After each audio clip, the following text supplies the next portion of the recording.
Today marks 310 years since we had a Georgian king. Now, he was only put onto the throne due to a rule that Parliament put in place about having a Protestant heir. On the 1st of August 1714, Queen Anne of Great Britain died, leaving no surviving heir. She had gone through 17 pregnancies and not a single one of them had survived.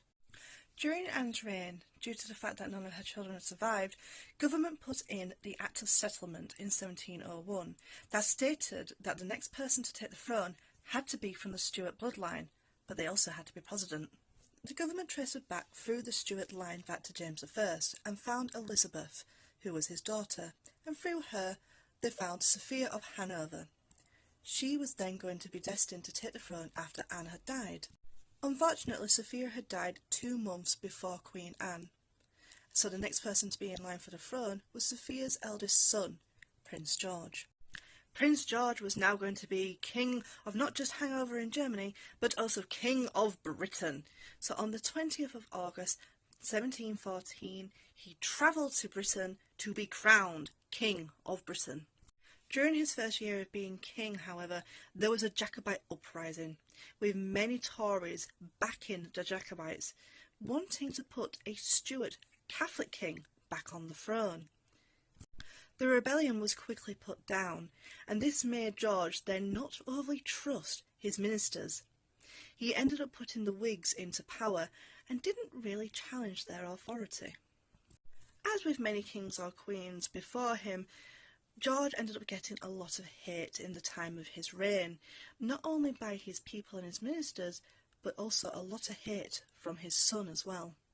One of the things about King George is there was a lot of mystery around his family and the family dynamics. Before he became king, he had married his first cousin, Sophia, and due to finding out she was having an affair, he had divorced her and imprisoned her. This treatment of his wife caused his eldest son, George, who would take over from him, to really despise his father. Being a young child at the time of when his father divorced his mother, he would never see his mother ever again. This meant that unfortunately the two Georges didn't ever see eye to eye, and it just got worse when George II ended up growing up and getting married.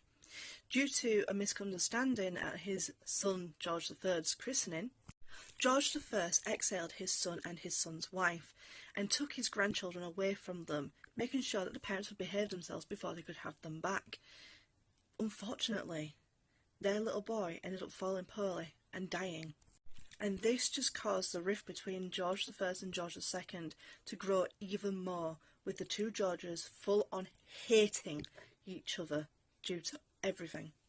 Although King George was very reserved, he was very good with money, he was also all about learning and enlightenment, and Britain ended up becoming more of a freer, liberal country under George I.